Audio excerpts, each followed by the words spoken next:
All right, bear with me. I'm not feeling the best today, but Padres made it a little bit better. They win in extra innings 3-2. Should have won this game in regulation. Robert Suarez, he got the first two outs in that ninth inning, and it just continues to be an issue. Him giving up that long ball and just not being able to locate that fastball. I think, yeah, cool, they walked it off, but I feel like there's a lot of Padres fans that are really just thinking about the closing bullpen situation because they're like, hey, beat the White Sox. They're the worst team in baseball. They're like the worst team of all time in any season. You should win. You should beat them if you have World Series aspirations in regulation. You should beat them, crush them, not win in 10 innings. But for me, the way I look at it as this White Sox team is continuing to fight. They have big league players too. They had Garrett Crochet on the mound for the first 4 innings, and that guy was freaking nasty. And you know, it felt. I'm not saying it felt like a playoff game because it's the White Sox, but it felt like how a playoff game could go, where you have the other starting pitcher pitch well. You're not really able to do a whole lot. You have your starting pitcher pitch really well. Joe again today pitched really well. Um, and it's up to the Padres lineup to come through against the other team's bullpen. And Jackson Merrill, not just Merrill, but Manny and Profar was able to do that there in the bottom of the sixth before Merrill got that bloop that scored both of those guys, made it 2-0. And then obviously the ninth comes around and Lennon Sosa hits that game tying homer. Gavin Sheets, by the way, he walked. I believe that was the batter before Sosa. Yeah, batter before him. That was the only time Sheets got on tonight. And again, it's Robert Suarez. I think it was Pomerantz on the post game before I just did this. Um, he showed, or the Padres production, they showed the pitches, the pitch sequence, and it was pretty much all fastballs. There were some sinkers there, but it's really the same velocity. It's 100, it's 101, and it's fastball up, out of the zone. Higgy wanted, was calling for it, I think, low and away, and it gets yanked. He just, Higgy, he wasn't set up right down the middle on the home run pitch, but it was pretty close, and Suarez, did throw it there. But I think Higgy, he was setting up there because Suarez was just inconsistent. Like, simplify it. Don't try to hit a corner, throw a strike. And he did, obviously. It just went over the fence. And obviously, the question is, like, should Robert Suarez continue to be the closer? And I have the same answer. It's based on matchups. He should not be the closer every game come postseason time. And what I mean by that is every situation is not going to be the same. So every situation is not going to call for Robert Suarez to go get the ninth inning. I wouldn't think. Sometimes the save comes in the seventh. Sometimes the save comes in the ninth. Sometimes it comes in the eighth. So I'm going to be curious to see how Mike Shildt uses this bullpen come postseason time. The magic number is down to 3 with this win. The Braves lost. So that's good news there. There's still 4 games back in the division. That's not going to happen. Dodgers, I think, smacked the Rockies today. But really, the race, it's down to the Padres and the D-backs for that first wild card spot. Obviously, it's a race for the final wild card spot with the Mets and Braves. Braves are 2 games back in the Mets.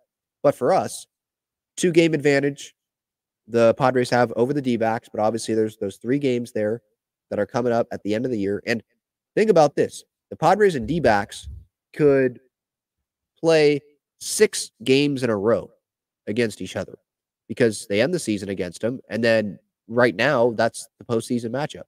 It would just be swapped locations. So could be seeing a lot of the D-backs coming up here, end of September, beginning of October. But Joe tonight, I thought he was fantastic. How many hits? Not a lot. 4 hits. No walks. That's obviously the encouraging thing. I love it when you see no walks. Crochet had no walks as well on the other side. We knew he was probably only going to go 4 innings. And thankfully, that was the case because that guy was dominating the Padres. 8 punch-outs. 9 punch-outs for Joe in 6 innings. He was continuing to show that he can field his position out there as well.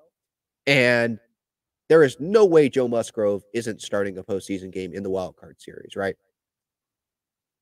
I would be pissed if he's not lined up to start one of those games.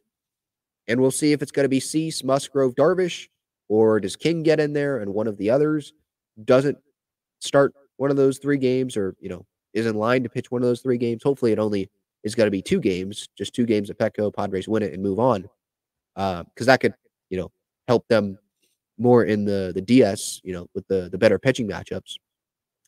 But yeah, if Suarez, I don't think Suarez is just going to be taken out of high leverage situations. Getting back to him, but Morahone comes in, does his job. Shout out to Tyler Wade, by the way, on that grounder, cutting the runner at home. Great job from him. He knew the situation. He saw that it was a contact play, and he showed urgency there. So love that. Continues to show the depth that the Padres have. You can pinch hit Solano. You can have Cronenworth move over. So, yeah. But this bullpen, they went with Morahone there after Suarez. So would they kick Suarez out of 7, 8, 9, and they would go with Morahone, Adam, and Scott? Maybe it's based on matchups. Maybe there's a left-handed lineup the Padres face, and it's like Morahone's the better matchup than Robert Suarez in this point in time, and the starter goes 6 innings. There's Jeremiah Estrada as well. I have a hard time believing that Suarez is going to go totally out of the high leverage situations, 7, 8, 9, those innings.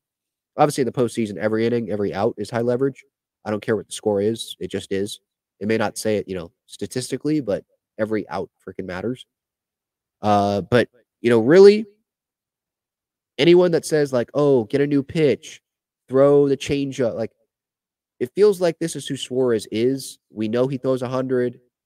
And if you go back and look at that home run, he didn't land great. Like, he was just rearing back and throwing as hard as he could. That's what I saw there. So maybe he needs to stop doing that and just focus on the location instead of just trying to blow it by everybody. Really, that's what it is, because he's a fastball sinker guy. Those are the 2 main pitches, really, right?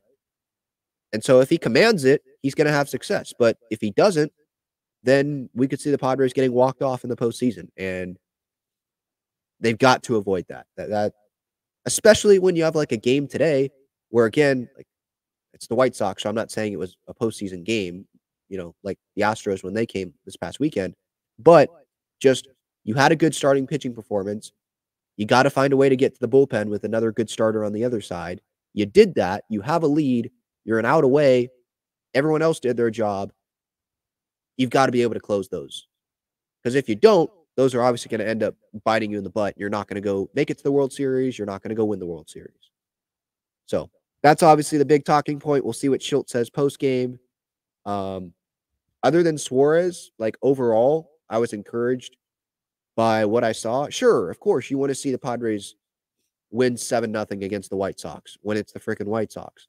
But all I care about is them winning games, get the magic number down to 0, you clinch the playoff spot, get home field for that wild card series, because they have the talent to go deep. They do. Bullpen, rotation, line, everything. They do have it. Merrill, a couple of RBIs, obviously. Manny had a hit. Profar had a hit. Tatis with the walk-off. I love that he just took it the opposite way. Crony, obviously there's a lot of people bashing Crony because of, how he has struggled and how he's, hitting 8th now, and deservedly so, the way he's been playing offensively, right? But he got 3 hits today. He got on base 4 times. So good job from him there. I think some would, be the first to point out, hey, Ben, that's the White Sox. But I'm going to take any progress we can get from Crony, start swinging the bat better, get confidence, and then he could come up with a big knock come postseason time.